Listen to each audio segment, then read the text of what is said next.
Luciana. Então, essa é a nossa segunda parte da nossa aula sobre as regionalizações do mundo, principalmente as regionalizações do mundo feitas a partir do seu contexto socioeconômico.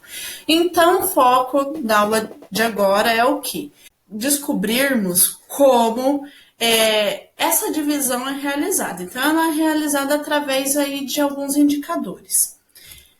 O primeiro indicador vai ser o IDH. O que significa ele? Não é um termo inédito para vocês, então assim, é mais ou menos como uma revisão lá do 7º ano, né? Então o IDH é o Índice de Desenvolvimento Humano e que mede o quê? A qualidade de vida daquela população. Então ele vai medir sua longevidade, ou seja, quanto que essa população está vivendo. Então se ela vive mais, se ela chega perto aí dos 100 anos de idade, esse IDH tende a subir. O acesso à educação, e também aquela população que não tem índice de analfabetismo. Atualmente, no Brasil, são cerca de 7% ainda da população com mais de 15 anos que não sabem ler e escrever. Então, os países que têm menor índices aí de analfabetismo, como também tem maior acesso ao ensino superior, o IDH vai subindo. Outro ponto importante para eu realizar o cálculo do IDH é a renda per capita, ou seja, a renda por pessoa. E ele é medido entre os valores de 0 a 1. Quanto mais próximo do 0, país menos desenvolvido. Quanto mais próximo do 1, mais desenvolvido. E apresenta aquelas características que já conhecemos lá na aula, na parte 1 dessa aula. Eu trouxe para vocês um mapa mundi aí com os índices de desenvolvimento humano entre os dados de 2015 e 2016. Então, nesse mapa, o que conseguimos visualizar nele? Que temos países aqui, ó, de cores verdes, olha só, Estados Unidos, Canadá, Oceania, alguns países aqui da Europa, Japão. Então, esses países aqui, ó, eles vão ter IDH entre 0,900, ou seja, está mais próximo aí do 1. Isso quer dizer o quê? Que eles são mais desenvolvidos. Por outro lado, os países a partir aqui, ó, dessa cor, nesses tons de laranja, até a tonalidade vermelho escuro, vão apresentar os índices baixos de IDH, ou seja, aquela população não vai ter uma qualidade de vida adequada. Vocês lembram lá da renda per capita? Então, aquela renda per capita, ela é calculada através de outro índice, é um índice econômico, chamado de PIB, também não é inédito para vocês já devem ter ouvido aí em uma de nossas aulas, certo? E o que seria o PIB? O PIB é a soma de todos os bens e serviços finais, olha só, presta atenção que é somente dos serviços finais, aqueles serviços lá do terceiro setor da economia. Por que eu não calculo o primeiro e o segundo setor? Porque, pensa, uma mesa que está lá no terceiro setor da economia, vamos lá, a venda dessa mesa. Ela não passou pelo primeiro setor, que é a extração, extrativismo? Passou, não passou? Ela não passou pelo segundo setor, que é a transformação da matéria-prima, que é a industrialização, e finalizou sua venda lá no terceiro setor da economia, que é o comércio e a prestação de serviços. Por isso que o IBGE, assim como... por isso que é considerado somente os serviços e os bens lá do terceiro setor. Então, eles são produzidos por um determinado país, estado, cidade. No caso, como a gente está falando sobre o mundo, é sobre o país, e é geralmente no período de um ano. E a renda per capita, ou ainda PIB per capita, é calculado como? A gente vai pegar o PIB total lá daquele país e dividir pelo número total da população. Nesse mapa, a gente traz aí o mapa da riqueza, de 2013. Mas não mudou muita coisa não, gente.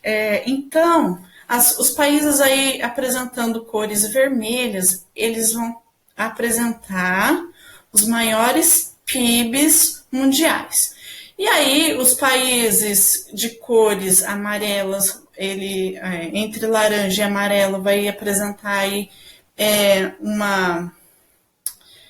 Então, os países na coloração aí alaranjada e amarela vão apresentar uma média economia, um médio PIB, e os países apresentando cores azuis, um PIB muito baixo. Então, só que, gente, vocês lembram lá do IDH? Então, e que um dos pontos é a renda per capita? Se eu pegar aí, olha só, vamos considerar duas pessoas. Pego o João e a Maria. O João recebe R$ 100 por mês. A Maria não recebe, a Maria está sem renda. Aí o PIB, olha só como que o PIB faz. O PIB vai pegar, somar os R$ 100 e dividir por duas pessoas, que deu R$ 50 per capita, ou seja, R$ 50 por pessoa. E é a mesma coisa que acontece no país. Eu vou pegar as grandes riquezas, então eu vou pegar a riqueza acumulada daquela população dos 6% mais rico aí do Brasil, por exemplo, e vou dividir também com o resto da população que ganha menos de meio salário mínimo por mês para sobreviver. Então, eu somo tudo isso e divido por todo mundo. Então, vai me dar um falso dado. Então, vai me dar uma média. Então, ele não traz como que está aí a qualidade real de vida daquela população. Então, é por isso que foram desenvolvidos alguns outros índices. Eu poderia trazer aqui vários para vocês, mas a gente vai trabalhar somente com mais um, que é o coeficiente de Gini. Gini foi um matemático que ele chegou num cálculo para quê? Para conseguir medir a concentração de renda de um determinado lugar. Então, assim, é possível saber qual que é a diferença de renda entre a população mais pobre e a mais rica. E esse coeficiente ele vai variar de 0 a 100.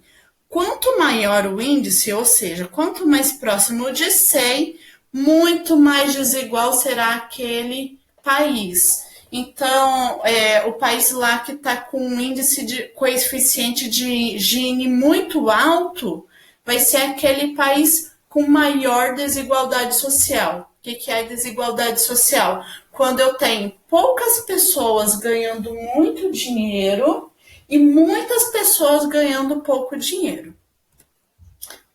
Para finalizar, eu trago aqui o mapa mundi dividido de acordo com o índice de Gini, o coeficiente de Gini. Então, como vocês podem ver, as cores verdes trazem um menor coeficiente de Gini, isso quer dizer que esses países aqui vão apresentar uma menor desigualdade social. E finalizando aqui com os países em tonalidade de vermelho. Então, olha só, e o Brasil está na tonalidade vermelha. Então, isso quer dizer que o Brasil é um dos países mais desiguais do mundo, um dos mais desiguais do mundo. E o que é desigualdade social? É isso aí, gente. É sempre o oposto, né? O contrário. É aquela disparidade que é difícil de engolir. Como que uma pequena parcela da população vai deter a maior parte da riqueza de um país e o resto das pessoas não conseguem ter acesso. E não vamos considerar aqui meritocracia. O que é isso? Ele não consegue porque ele não se esforça. Para um menino como esse daqui conseguir uma moradia como ele quer morar nesse instante, nessa charge, ele, por mais que ele se esforce, ele vai conseguir melhorar um pouco a sua vida, mas ele não vai ficar rico, porque existe todo um sistema de exploração por trás e de apropriação que foge de suas mãos.